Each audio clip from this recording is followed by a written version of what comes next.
Hi all, ನಮಸ್ಕಾರ ಎಲ್ಲರಿಗೂ. Welcome back to ಆಮ್ಸಸ್ ಕಿಚನ್ ಚಾನಲ್. ಇವತ್ತಿನ ರೆಸಿಪಿ ಕುಂಬಳಕಾಯಿ ಪಲ್ಯ.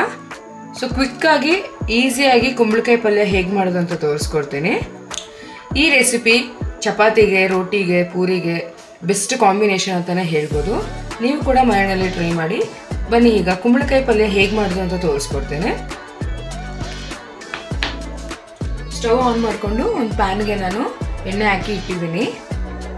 ಈಗ ಎಣ್ಣೆ ಕಾದಿದೆ. ಈಗ ಇದಕ್ಕೆ ಸಾಸಿವೆ 1 ಸ್ಪೂನು, ಕಡಲೆಬೇಳೆ 1 ಸ್ಪೂನು, ಉದ್ದಿನಬೇಳೆ 1 ಸ್ಪೂನು ಹಾಕೊಂಡು ಇದನ್ನ 30 ಸೆಕೆಂಡು ಹುರ್ಕೊಳ್ಳೋಣ.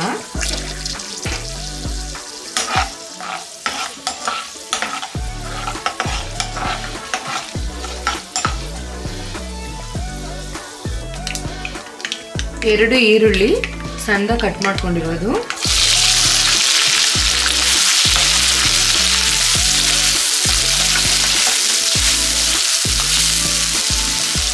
ಒಂದು ಕಡ್ಡಿ ಕರಿಬೇವು ಹಾಕೋತಾ ಇದ್ದೀನಿ.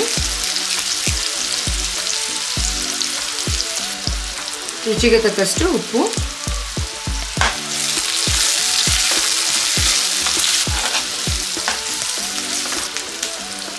ನೋಡಿ ಈ ರೀತಿ ಈರುಳ್ಳಿ ಕಲರ್ ಚೇಂಜ್ ಆದಮೇಲೆ ಈಗ ಇದಕ್ಕೆ ಮಸಾಲೆಗಳನ್ನ ಹಾಕೊಳ್ಳೋಣ. ಮಸಾಲೆಗೆ ನಾನಿಲ್ಲಿ ಸಾಂಬಾರು ಪುಡಿ, ಧನಿಯಾ ಪುಡಿ, ಚಿಲ್ಲಿ ಪೌಡರು ಎಲ್ಲನೂ 1 ಸ್ಪೂನ್ ತೊಗೊಂಡಿದ್ದೀನಿ. ಈಗ ಇದನ್ನು ಹಾಕೊಳ್ಳೋಣ.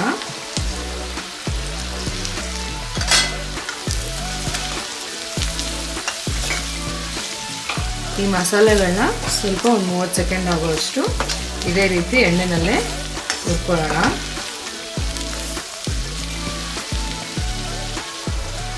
ನೋಡಿ ಈ ರೀತಿ ಹುರ್ಕೊಂಡಿದ್ದಾದ್ಮೇಲೆ ಇದಕ್ಕೆ ಕುಂಬಳಕಾಯಿ ಹಾಕೋತಾ ಇದ್ದೀನಿ. ನೋಡಿ ಕುಂಬಳಕಾಯಿನ ನಾನು ಆಲ್ರೆಡಿ ವಾಶ್ ಮಾಡಿ ಈ ರೀತಿ ಕಟ್ ಮಾಡಿ ಇಟ್ಕೊಂಡಿದ್ದೀನಿ. ಸೈಜ್ ನೀವು ನೋಡ್ಕೊಳ್ಳಿ, ನಿಮ್ಗೆ ಯಾವ ರೀತಿ ಇಷ್ಟ ಆಗುತ್ತೆ ಆ ರೀತಿ ಕಟ್ ಮಾಡಿಕೊಂಡು ಇದನ್ನು ಈಗ ಇದಕ್ಕೆ ಹಾಕೊಳ್ಳೋಣ.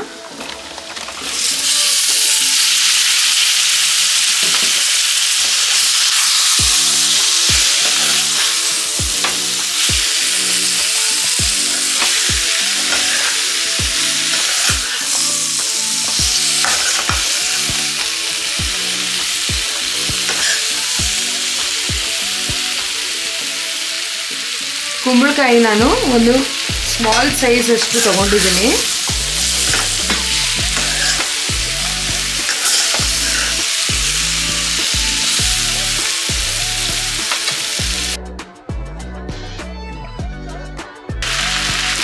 ನೋಡಿ ಇದನ್ನ ಇದೇ ರೀತಿ ಒಂದು 5 ನಿಮಿಷ ಮೀಡಿಯಂ ಫ್ಲೇಮಲ್ಲೇ ಎಣ್ಣೆನಲ್ಲೇ ಬೇಯೋದಕ್ಕೆ ಬಿಡಬೇಕು. ಮಧ್ಯದಲ್ಲಿ ಈ ರೀತಿ ಇದನ್ನ ಮಿಕ್ಸ್ ಮಾಡ್ತಾ ಇರಿ, ಇಲ್ಲಾಂದರೆ ತಳ ಹಿಡ್ಕೊಂಡ್ಬಿಡುತ್ತೆ.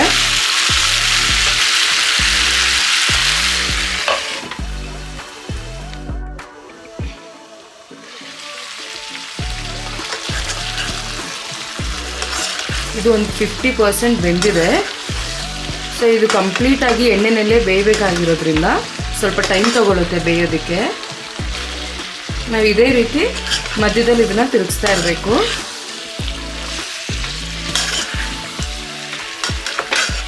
ನೋಡಿ ಕಲರ್ಫುಲ್ಲಾಗಿ ಎಷ್ಟು ಚೆನ್ನಾಗಿ ಕಾಣಿಸ್ತಾ ಇದೆ.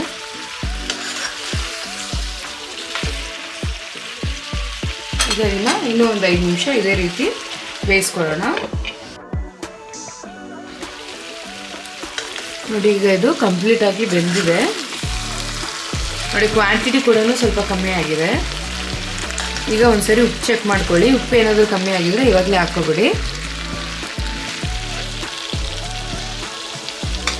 ಈಗ ಇದಕ್ಕೆ ಸ್ವಲ್ಪ ಕೊತ್ತಂಬರಿ ಹಾಕೊಂಡು ಸರ್ವ್ ಮಾಡ್ಕೊಳ್ಳೋಣ.